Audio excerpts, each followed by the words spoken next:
All right, well, today is the maiden day of that guy, but we're gonna just I just did another flight with this Decathlon. I figured I'd do another warm-up flight.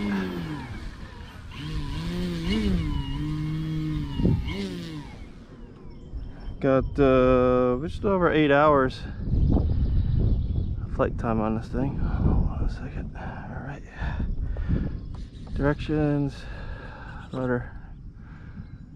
The wind is going all over the place today. What is it doing? All right, it's calm, another one of those calm days, but can't really make up its mind. All right, I think we're good.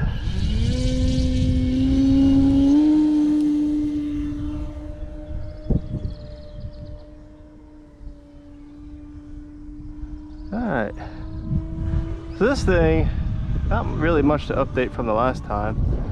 I've gotten a lot more comfortable with it. Oh, the wind's kicking up now.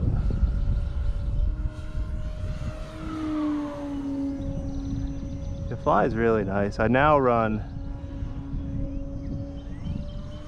6S 4Ks in it. I think it's around 7.6 pounds, somewhere around there. I honestly can't really tell the difference between this and the 5Ks. But I needed 4Ks for another plane anyway, so it wasn't really a waste. I still haven't changed the landing gear, so actually the last landing I just had just bent the living daylights out of it. It was pretty terrible. Of course, I haven't flown in like 2 weeks. The weather's been crappy.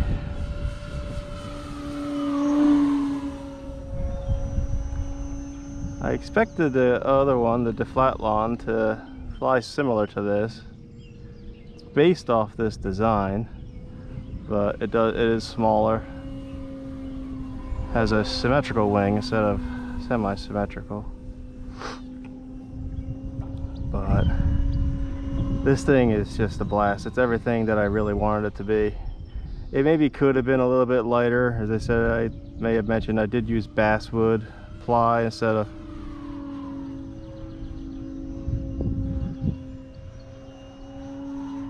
light ply, which did add a few ounces to the overall weight of the plane, but it's a decent size. Like it's called the Decathlon 40, but I don't know, it's more of a 60 size plane to me. If you put a 40 in this, even if it was a little bit lighter, it would be anemic. It wouldn't have any power whatsoever.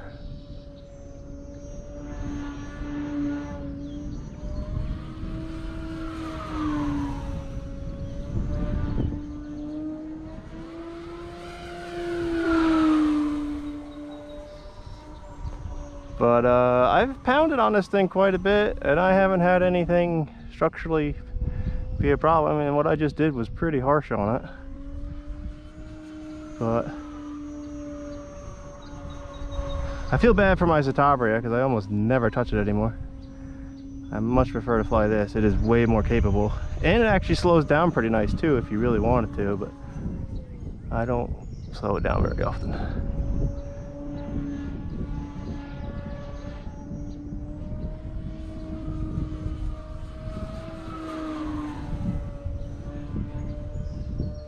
I love how it snaps. It's just so quick and tidy.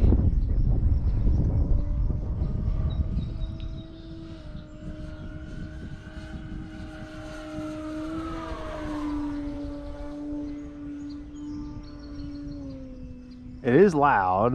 The KV on the motor is fairly high for a 6S, so it is a little bit on the noisy side.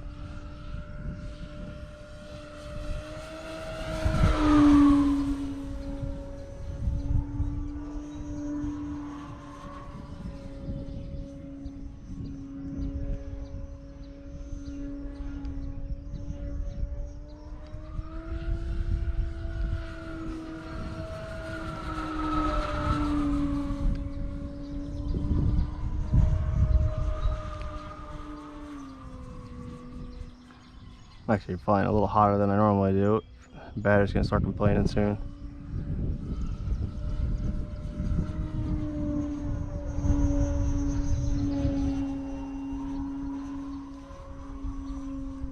That's like a little maneuver that Gritter does, which is what this plane is based on, his old plane. I still have yet to see it be restored yet with a new scheme, but he does this thing where he comes in low, goes up on a 45, banks, kicks it over, half snap, brings it down.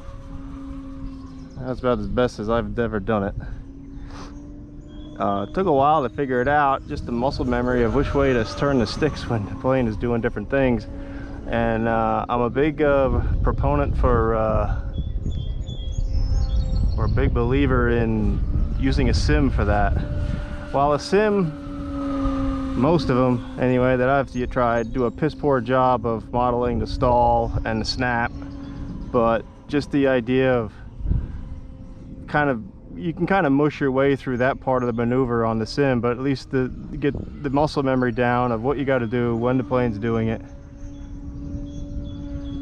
That was pretty bad. It really made a huge difference. I would practice on the sim one night and repetitions and just doing it over and over and over again.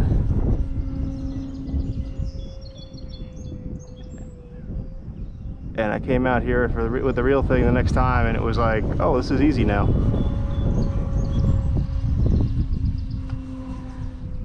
The trick with doing that maneuver with this plane is doing the half snap. It really likes to do a full snap. So it's really a certain amount of rudder that you obviously have to bring into it to do the half snap. But it's a very capable plane. I absolutely adore this thing. Not the most capable. It's not like an extra or anything like that, but it isn't supposed to be. Yeah, the wind's back doing what it normally does, left to right for me. The only thing that's still kind of messy for me is 4-point rolls, which they're never really clean in these planes anyway, but the first part is messy.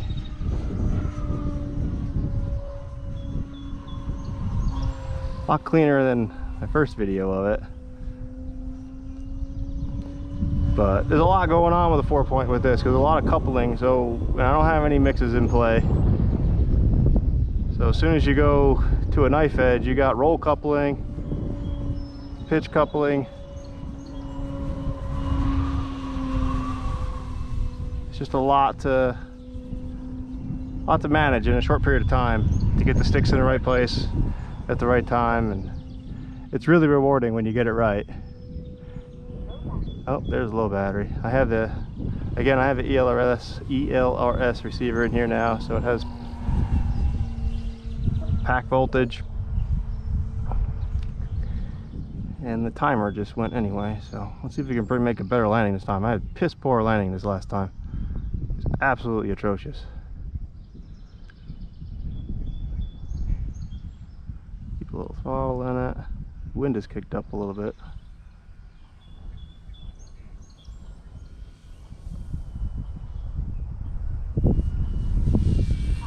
Yeah, see, I'm bouncing it.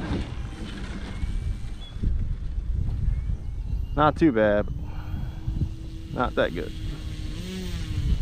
Yeah, she bent the gear a little bit. Alright, well that's that guy. Now the nerves are nice and simmered. Well, now they're cranking up again. We'll take that guy out for the first try. It's a brand new design, never tried it before. We'll see what the hell happens.